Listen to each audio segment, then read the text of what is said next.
Welcome back, friends. It's Anders. Today, we are making 7 corpse survivors. Yep, there are actually a lot more than 7. You may have heard of the corpse survivor number 2, which insinuates that there is also a corpse survivor number 1, which there is, we're gonna make it. It may also suggest that there's a corpse survivor number 3 and on and on and on. And there are, but we're not gonna make those because it gets a little murky. I'm gonna talk about that a little bit later on, but there's plenty others that we can make. Now, for those of you who don't know, the revivers are a style of drink that date back to the 1800s and were meant as a hangover cure, which we all know is probably not the best thing to do, but they've been doing it for a long time. Now, there is no template for corpse survivors, so these cocktails have no through line. Basically, any bartender can create a drink and say, this is my reviver cocktail, this is my hangover cure. And there have been countless reviver cocktails made. Most of those recipes are lost. So, stick around. If you're new to the channel, hit that subscribe button for more sips, tips, and recipes, and let's go make 7 corpse survivors to the bar. So here we go. All right, this is gonna be kind of a romp through time. I'm gonna start way back with the original corpse survivor, at least the first that we see in print. Dates back to 1871. It's simply called Corpse Survivor, and it's found in the Gentleman's Table Guide by E. Rickett and C. Thomas. I've never read this book, I've never held this book, but I did find a PDF online on the World Wide Web, and it said, use a wine glass, half wine glass of brandy, half glass of Maraschino, and 2 dashes of Boker's bitters. Couple things to add here. Wine glass, back then, was often used as a measurement, and it was not those jumbo wine glasses you see today. It was actually pretty small. We're talking 2 ounces for a wine glass. Wine glasses were smaller back then. A wine glass was essentially half a gill. Yep. Well, it's half a wine glass would be 1 pony. The Boker's bitters is a style of bitters that used to be really popular, and it's kind of been resurrected by a few different companies, but I don't believe anybody really knows what the true recipe is. What we do know is that one of the main flavors was cardamom. So we're gonna use cardamom bitters. It says nothing about adding ice and diluting, so I am going to build this right in a glass and drink it warm. Well, room temperature, okay? Yum, let's revive that corpse. To make this drink, grab yourself a small little glass, like a 2-ounce glass. In this glass, let's start with 2 dashes of cardamom bitters, 4 if you have a little dasher bottle. Then add 1 ounce of brandy, I'm using Cognac, and 1 ounce of Maraschino liqueur. That is a lot of Maraschino liqueur. I'm not so sure that this is gonna be my cup of tea, but we shall see. Give that a little stir, no garnish necessary, easy breezy cover girl. The 1871 corpse survivor. Cheers. Look at this little thing. Adorable. I read somewhere that a long time ago, wine glasses were this small because people used to toast a lot. So you would toast and then you could fill it up and toast again. And now people don't toast anymore. They'll do 1 toast and then they sit in the corner and finish their big glass of wine. Cheers. Smells boozy.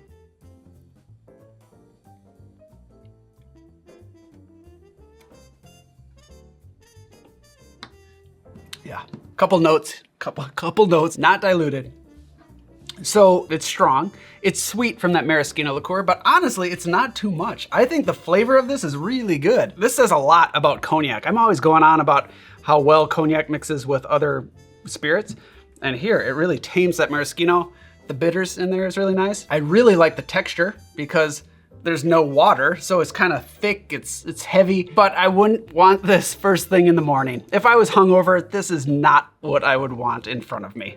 I would say it's not bad. It's actually much better than I was expecting. I would probably stir this on ice, maybe dilute it a little bit, but I think it's really tasty. Look at that, boom. On to number 2, the corpse survivor number 1. Now we're getting to true corpse survivor land. So fast forward through time.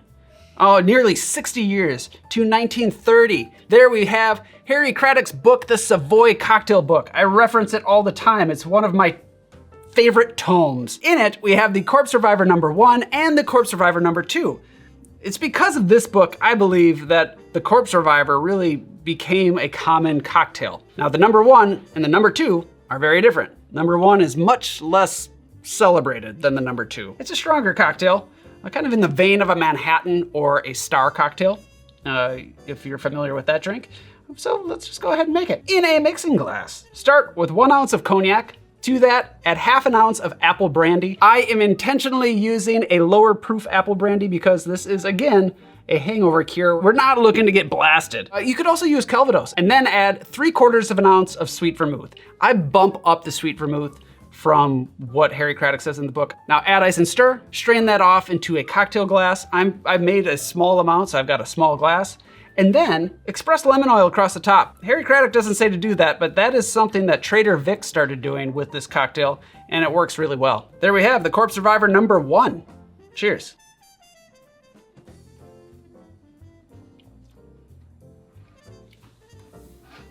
It's good. I wouldn't say it's great, but it's good. Again, this is not something I would want when I wake up hungover and I'm looking for a cure. I do think that this drink could benefit from a little bit of bitters, but then we really are taking it in the Manhattan direction. Personally, if that were the case, I'd rather just have a Manhattan. I've always felt this about the Corpse Reviver number 1. I think it's got a lot of potential, and if I'm gonna have a Reviver cocktail in the morning, I'd rather have the Corpse Reviver number 2, which I think is kind of the general consensus. Let's make it now. Now this is what I'm talking about. The Corpse Reviver number 2, this is the one that everybody is familiar with. In fact, we featured it on the channel when the channel was just a babe. A baby. The Corpse Reviver number 2. This is an excellent formula. In fact, it's been riffed upon countless times. It's equal parts, so you could say that this is kind of like the last word, but there is a little bit more to it. And it's also gin based, so it's bright, there's citrus added to it, so it's refreshing. This is the kind of thing I'm looking for in a day drink. Now the original recipe called for Quina Lillet, which was discontinued in 1986, and it became Lillet Blanc. Quina Lillet had a more bitter edge to it, it had more quinine in it. So personally, I really like to use Cognac Americano in this drink because it kind of resembles that profile. To make the drink in a shaking tin, start with 3/4 of an ounce of gin. To that, add 3/4 of an ounce of Cognac Americano or Lillet Blanc, 3/4 of an ounce of triple sec. Cointreau is usually used here, but I really like the triple sec. And 3/4 of an ounce of fresh lemon juice. Add ice and shake. Now before we strain this, rinse a cocktail glass with absinthe. Then double strain the cocktail into the glass, and that's it. If you want, you could express lemon oil across the top here, you could drop in a cherry, you could spritz more absinthe across the top. Personally, I leave it as is. There we have the Corpse Reviver number 2. Cheers. Now just look at it. This is night and day compared to the previous cocktails. You get a little bit of the absinthe on the nose. You can definitely smell the gin. I'm excited. Let's go in for a sip. Cheers.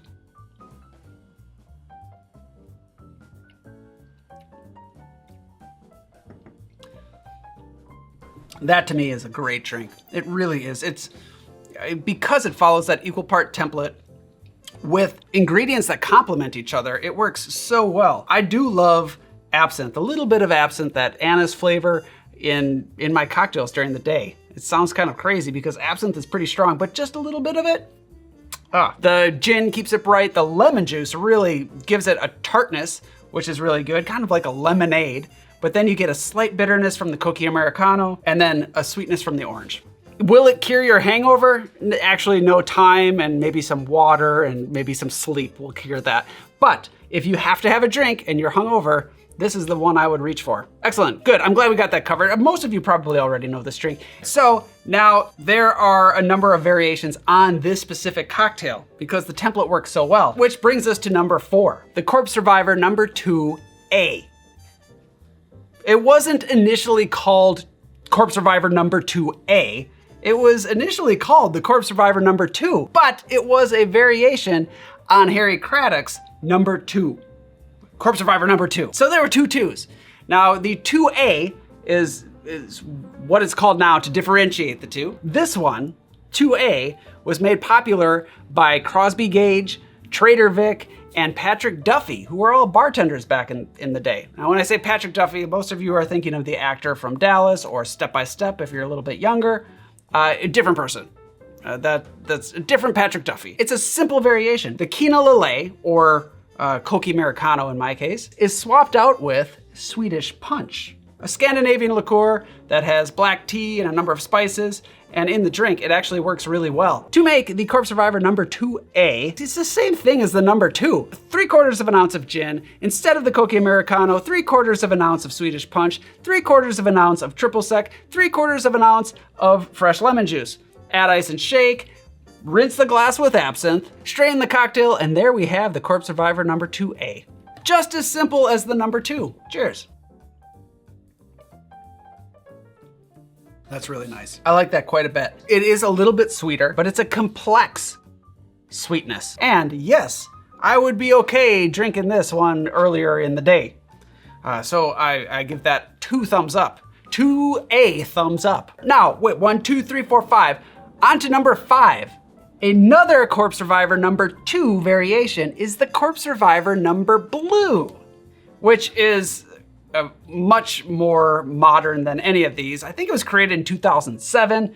I'm sorry, I don't recall who came up with it. I actually thought that I came up with it when I was behind the bar and there's a regular who liked to drink Corpse Survivors and asked for something blue, and I made him this. And I thought I was genius, but it happened long before I ever did it. It's a simple substitution, even more simple, you could say, than the Swedish Punch and Coke Americano. We are switching out triple sec for blue curacao. 2 orange liqueurs. I would say you do want to use a good quality blue curacao. There are some lesser than curaçaos out there. Make sure you got a good one. So here we go. Let's make it really quickly. In a shaking tin, 3/4 of an ounce of gin, 3/4 of an ounce of Coke Americano. That's right, we're going back to the Coke Americano. Then instead of the triple sec, 3/4 of an ounce of blue curacao. Now 3/4 of an ounce of lemon, add ice and shake, then give that absinthe rinse to your glass and strain the cocktail. There we have the Corpse Survivor number Blue. Cheers. That is the bluest thing I've ever seen. Some of you may know how I feel about blue cocktails. I love them. I love them. Blue is not actually a number. So I think it might be best for me to close my eyes while I drink this one.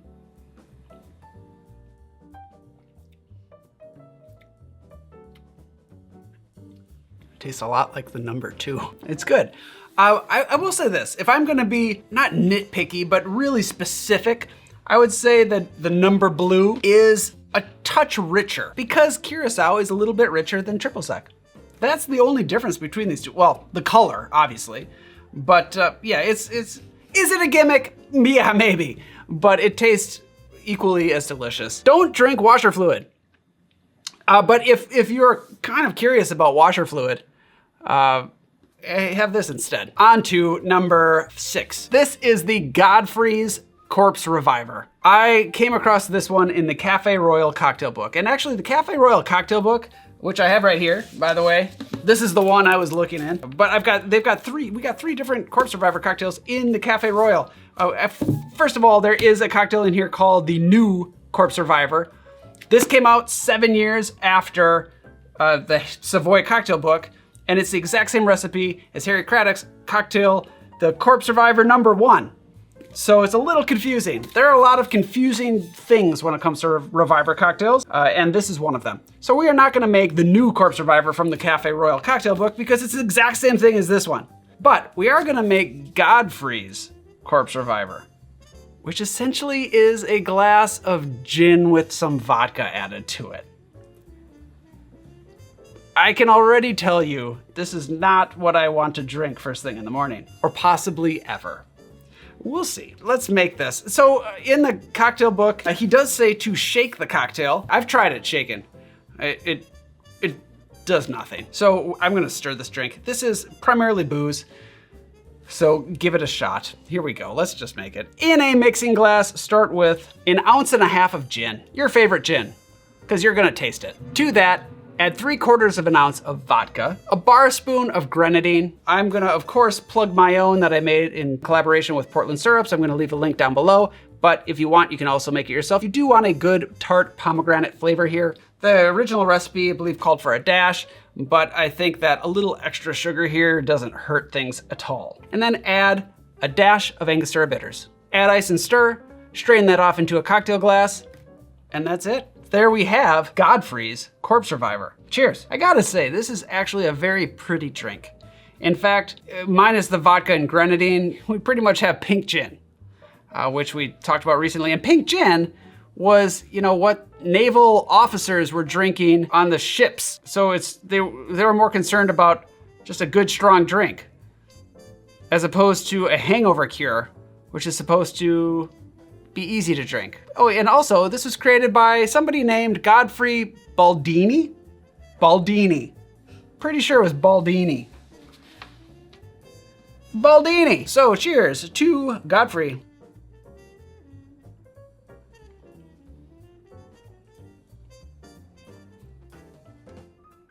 Yep, it's not a bad drink. It tastes like gin. There's a little bit of sweetness from the grenadine. I actually don't get a whole lot of the bitters, so maybe you could add a little bit more. I think a little lemon oil across the top would be nice, kind of brighten it up. It's a smack in the face, which maybe that's it. Maybe this is Godfrey's answer if you're hungover. You need a good smack in the face, and that's what this is. I don't really quite understand the addition of the vodka. I don't know why we added that, but we did. I had to throw that in there though, right? That's so weird. It's such a weird one, but it is very pretty. Now here's the thing. We are on to the last one, number 7. I'm gonna call this one the Café Royal Corpse Reviver. Even though there are 3 Corpse Reviver cocktails in this book, there is one that is just called the Corpse Reviver, which is unlike any of these. And I have not seen anybody talking about it or making a video about it or making it behind a bar, but I gotta tell you, it's a good one. So I am featuring it here as our last, and it has bubbles added to it. In a shaking tin, start with a 1/4 ounce of grenadine. Again, good quality grenadine. To that, add 1/2 ounce of cognac, 1/2 ounce of fresh lemon juice, and 1/2 ounce of orange juice. Add ice and shake. Grab a nice chilled cocktail glass. Actually, the recipe calls for a claret glass, which was a style of wine glass. Whatever cocktail glass you want. Before we strain off the cocktail, add 1 ounce of your sparkling wine, champagne, cava, something nice and dry, and then strain the cocktail. This is gonna help incorporate everything. And then top it off with another 2 ounces of your sparkling wine. That's how I do it. It works really well. You don't have to start stirring the drink. Everything's incorporated, everybody's happy. There we have the Café Royal Corpse Reviver. Cheers.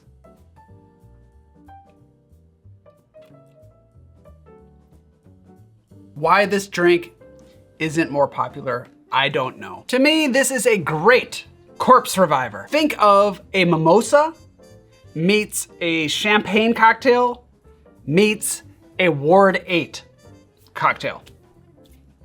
All good things. There's a sweetness from the grenadine, a juiciness from the orange and lemon juice. You get a roundness, a kind of like a darker note from the cognac, and then bubbles. Bubbles when you're drinking during the day is a no-brainer. I'm surprised none of these had any bubbles until this last one. Why more people aren't making it?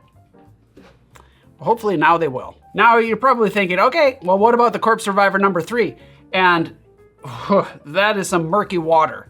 Let me tell you, if you look up Corpse Reviver number 3 recipes, I found 6 of them just by doing a quick Google search. That Patrick Duffy guy I mentioned earlier, apparently he listed one in 1956, but I can't find any print of that book, so I really don't know what that recipe says. And then there are other ones that have chocolate bitters, some have Campari. It's all over the map. In fact, I don't know if any of them are actually real.